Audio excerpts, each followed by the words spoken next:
Viewer discretion is advised for this educational documentary. When you choose a romantic partner, someone you plan to spend the rest of your life with, it should be someone that you trust. Someone that makes you feel the best version of you. That helps you to prosper and build a future together as a partnership. You should be willing to help them through the tough times, overcoming any issues that they may have. However, sometimes these issues may be just too great to beat. Some demons are too strong. This is the case of Olivia Bergstrom. Welcome back to Case Documentaries. I bring you true crime, disturbing stories and other things that you may later regret knowing, with at least 2 new videos every week. Please do join the quickly growing Case family by hitting subscribe now and turning on notifications. Thank you so much for choosing to be here with me. Our love and respect goes out to all those that knew and loved Olivia.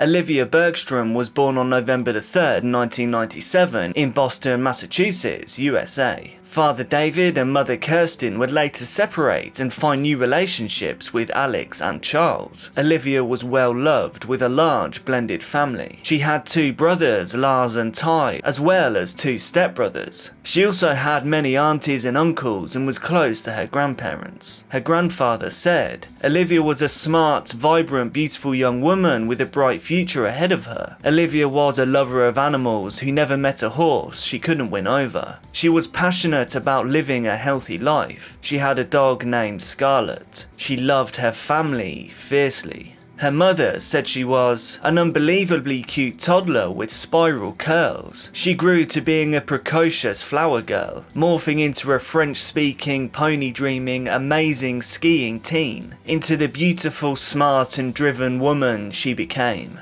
Olivia had a lifelong passion for caring for animals, especially horses. She spent a significant portion of her time in barns and next to her horse, Thunder. Olivia's passion for nature and animals inspired her to investigate a holistic health way of life. Her feelings were so strong that she became vegan as a teenager. She honed her vegan cooking skills, which would help her find employment later. She adored the outdoors, especially being near the mountains and water. She was also a gifted artist and a very intelligent young woman. She was a dedicated dog mum to Scarlett. After graduating Holliston High School in 2016, Olivia then enrolled at Wentworth Institute of Technology to pursue a degree in interior design, with the intention of graduating in 2020. Her Instagram bio read, "Don't ask what the world needs, ask what makes you come alive and go do it, because what the world needs is people who have come alive." Olivia stated on her public Facebook profile that she had been dating 24-year-old Benjamin or Ben Walsh since December 16th, 2015. Ben had previously attended Grove City College, a conservative Christian liberal arts college in Grove City, Pennsylvania. His Instagram profile read, "Waging a war on egotism through the promotion of existential aesthetics and boundless love."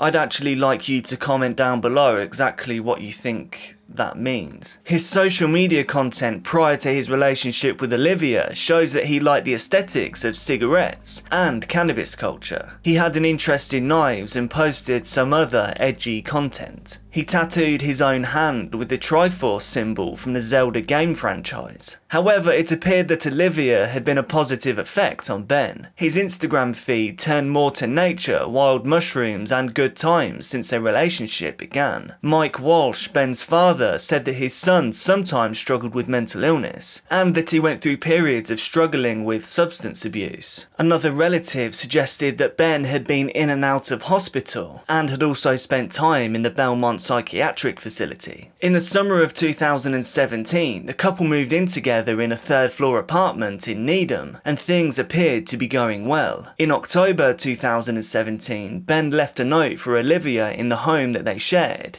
It read, "Olivia, my love, may you forever be filled with healing, strength and fullness of life. You are my brightest light. Always, your Ben." On January the 14th, 2018, on Instagram, Ben posted an image with the caption, "I see myself growing with you. You gave me roots, you let me bloom."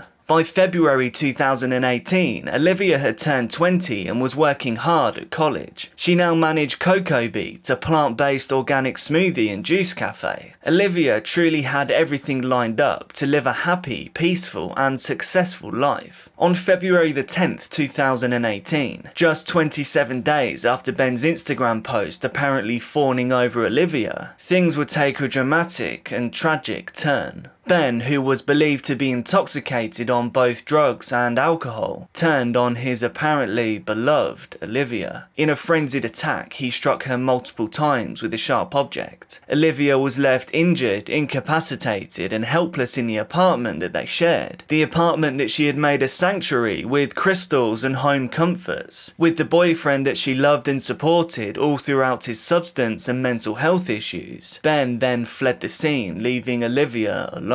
However, this wasn't the end of his depraved behaviour. He then drove to the Primavera restaurant in Millis, around 20 minutes from Needham. There, his family was celebrating a 70th birthday party with a meal and good company. Ben entered the restaurant and yelled, "I'm going to kill you all."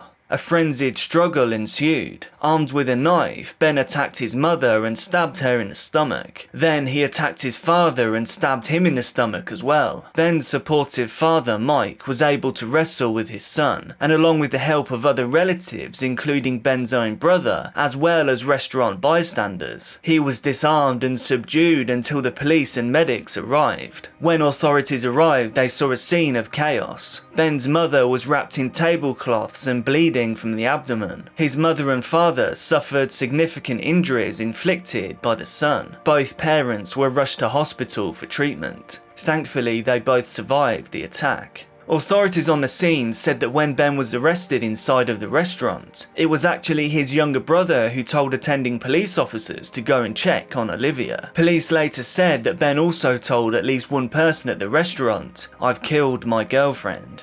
According to police reports, the suspect, Benjamin Walsh, was combative, using profanities and yelling, "I'm going to kill you all."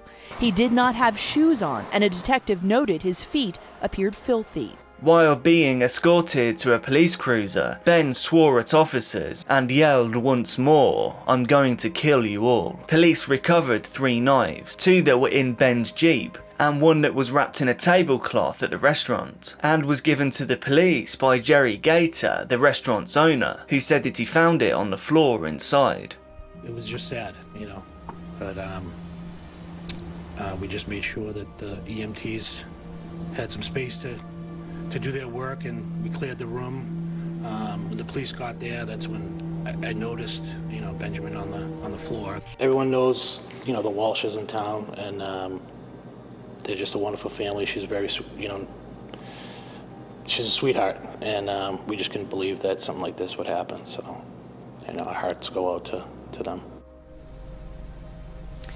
Officers then rushed to the 3rd floor apartment on Marshall Street in Needham. After knocking on the door, they got no response from Olivia, a concerning sign that suggested something could be very wrong. They forcibly gained entry to the apartment, and there, jammed behind the front door, was 20-year-old Olivia Bergstrom. She was said to have been wearing minimal clothing, just boxer shorts. She had sadly already passed. Police found blood in the kitchen and on the floors, walls and stairwell, as well as on a door handle, steering wheel, ignition and keys of Ben's Jeep. The autopsy revealed just how frenzied this attack was. There was evidence of around 30 injuries made by a sharp implement all over the body. His grandfather says he was not the Ben Walsh he knew.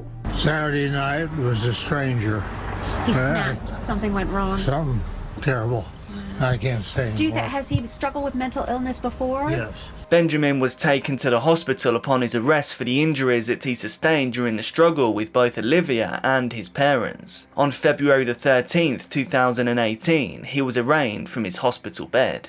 I think his mental health, or lack thereof, is going to be the major issue going forward as this case proceeds in the court of law. And I think anything that may have happened it appears to be related to a significant mental health issue. Ben pleaded not guilty to all charges. Jury selection was supposed to begin on March the 28th, 2022, but Benjamin decided to accept a plea deal. He ultimately pled guilty to the second-degree murder of Olivia Bergstrom, and he also pled guilty to assaulting his parents. The judge sentenced Ben to life in prison, but as part of the plea deal, he will have the right to seek parole after serving just 25 years. No motive has ever been given by Ben for these attacks. Paul Bergstrom, Olivia's grandfather, said in a statement released by the Norfolk District Attorney's Office, "Our hearts are broken at the thought of Olivia not being in our lives, taken from us and her future in a way we cannot comprehend." Do you think the punishment fits the crime here? Let me know down in the comments. Kirsten Bergstrom has discovered that grief is a process. It's been only 2 months since her daughter Olivia was murdered, but Kirsten is determined to carry forward the causes Olivia loved. Everything that she did was 100%. Next month, a celebration of Olivia's life will take place in Holliston, where she grew up. We wanted to band together and celebrate Olivia's spirit and her life, and in a way that could help do some good in the future. The goal? To raise money for a Holliston High School scholarship in her name. She had all these passions, so what we asked people to do is tell us about their passion. And it didn't have to be Olivia's passion, just some passion that they have. Join the Dark Case family by hitting subscribe now and turning on notifications. Like the video to boost the signal of this little known case. Thank you to all my patrons: Rachel David, Kathy Green, David James, Addy Alexander, Karen Jones, El Palmieri, James Harrington, Shane Woodward, Faster River, Stacey Krogerus, Summer Chambers and Mona Corona. Be careful out there, and I'll see you soon.